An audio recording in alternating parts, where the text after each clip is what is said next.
So, welcome to this discussion. So, flow in mindfulness. Flow refers to this optimal functioning state with total concentration and absorption of the task in the moment.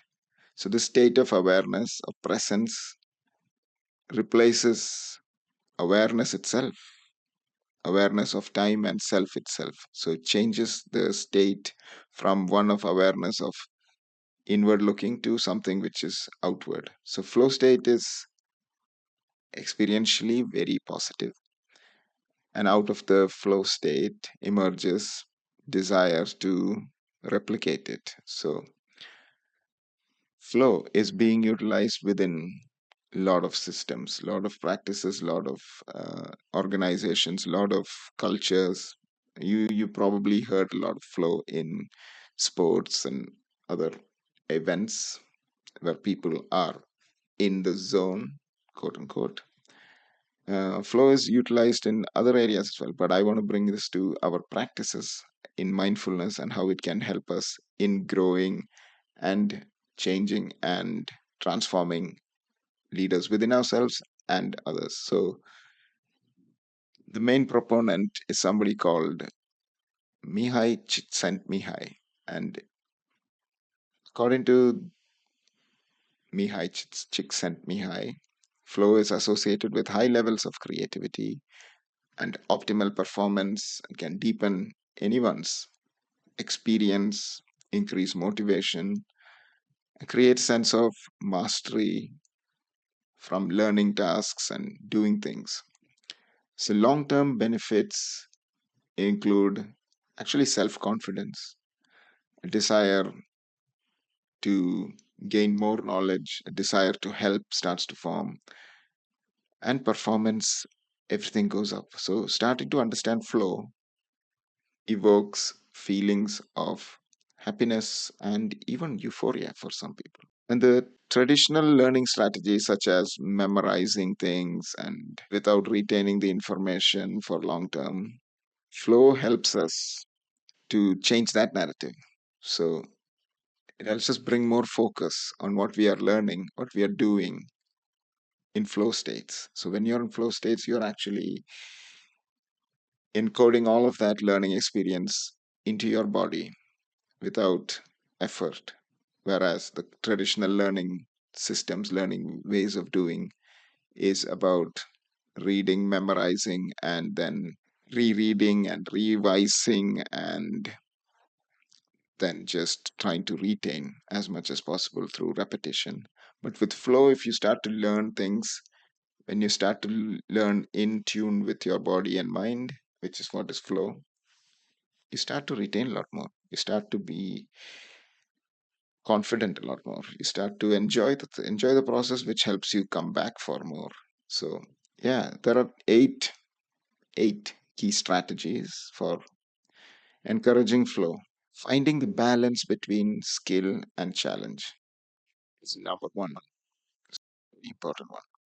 We'll go into all of these in detail, but offering choice is important. Making tasks feel relevant to people, setting clear expectations, goals, building positive relationships, fostering deep concentration, offering practical hands-on activities, and one of my favorite is adding humor and enthusiasm. So that's what we are going to be looking at today.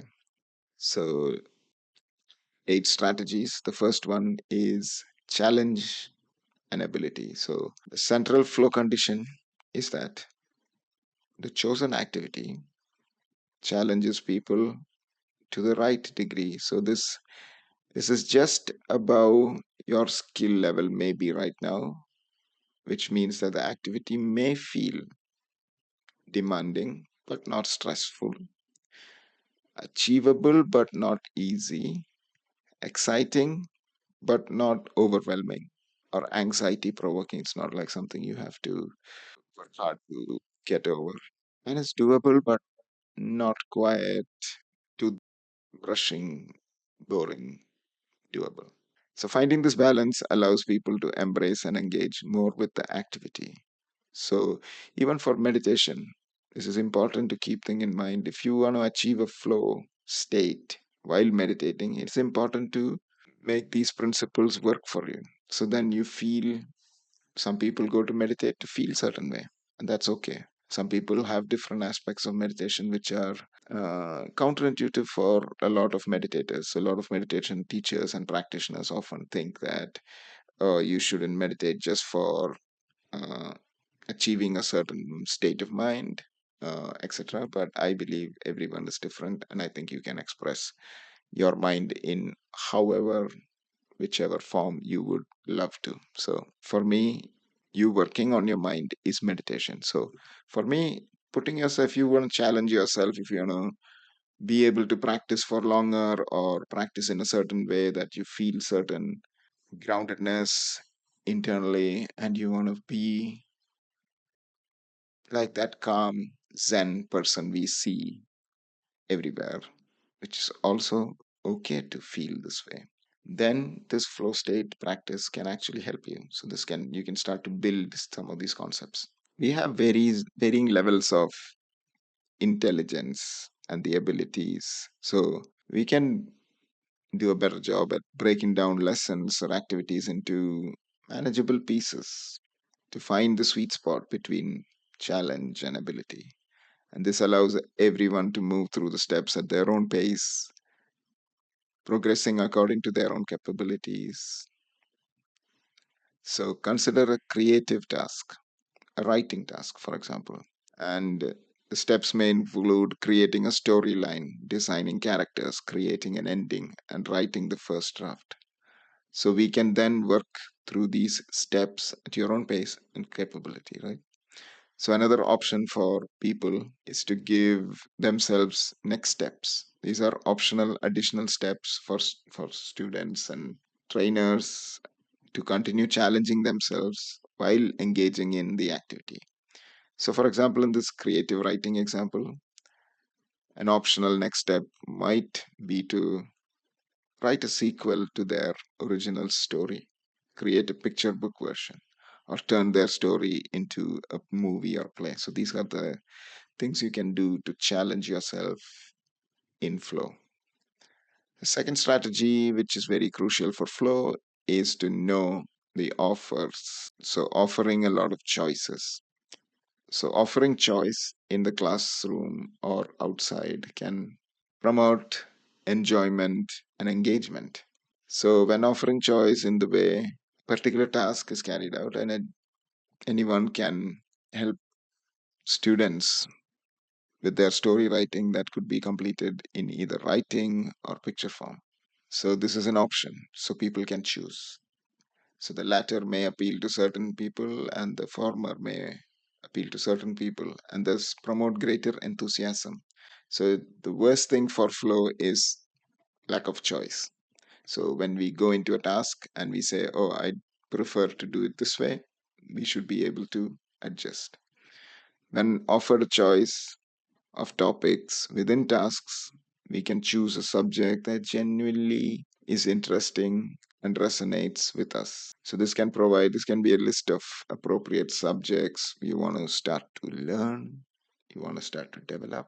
And this is very good for maintaining novelty and freedom of expression. So, especially in this creative writing example we talked about just before, you can choose your own story, and this freedom can be provided in varying degrees. So, example, you can have a total freedom of what you can choose, absolutely anything to write about, or potential subjects within a lesson, within a topic. So, example, environment, relationships, social justice, to just name a few. So that is one way to start to understand flow a bit more. Strategy three, important aspect of flow is to create goals and feedback. So providing arms to help people towards the goal. So remembering to write from the heart in that example, using body language and gestures. So helping people understand and be part of this, using encouraging feedback and setting reminders so that people get back to whatever it is that they're doing. So if they're learning some new skill, some new activity, if you put it out there in front of you, more chances you are going to pick it up. So that is the essence of creating goals and feedback in flow. And the next stage is concentration through mindful practices. So, learning about mindfulness to help maintain focus and attention and concentration on the task at hand.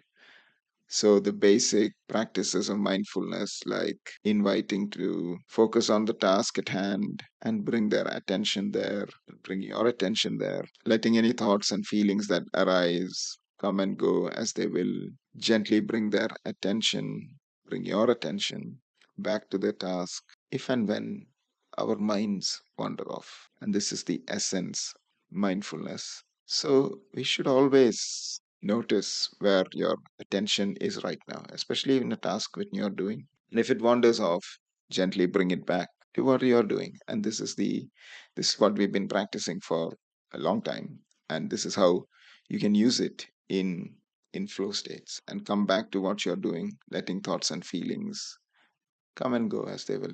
And there are many ways to do this, and there is no right way, wrong way, there is just your way. So, offering mindfulness skills within the task at hand is very important in cultivating flow. Offering more practical and hands on activities. So, if you are a person, you want to get involved, it's important to practice and start to notice flow in tasks which are more practical. That gives you an idea of what flow state means. So, turning tasks into creative projects that involve problem solving or physically making things tend to induce more flow than just passively listening to videos or lectures or even this live session. So, it is important to go out there and practice. And that is why we say practice makes progress and more. So, educators and people who work in teaching can ensure that materials needed to complete certain assignments are readily available and that a variety of different materials are on offer, such as tools and other things which can help people learn this activity, task, whatever it is that you're trying to learn, and achieve a sense of flow. And flow state achievement means that you are completely immersed in the experience. Tend to lose track of time. You suddenly realize that lose the self concept. And this is the essence of when you know you are in flow, is when you start to lose the self concept, which means you don't think about yourself anymore. It's just something you're doing. And this, when you notice it, that's when you're in flow. And it's very important that once you notice it the self concept breaks. So it is an to keep going on strategies and with these ideas to maintain flow.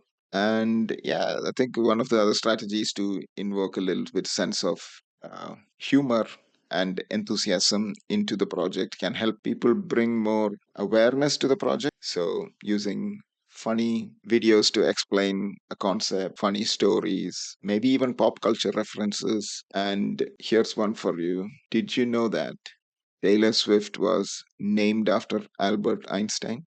Yeah, that is true. Taylor Swift was named after Albert Einstein, about 110 years after Einstein. So, in any task, bring a little bit of humor. And then we have building positive relationships. So, positive peer and group and teacher relationships also increases flow. So, if you have a teacher who is open to the idea of flow, it helps you develop further. And this is not just in the case of learning a skill or anything. It's just even in workplace settings, even in creative projects, even in your friendship circles. When you are building positive relationships, flow flows. So this can involve communicating respectfully, emphasizing input is valuable and important, allowing people to complete their thoughts as opposed to cutting them off, allowing everyone to contribute, using educators and practitioners and teachers' body language and subtle cues of non-verbal body language to help model active listening, etc. So these are ways in which we can build positive relationships.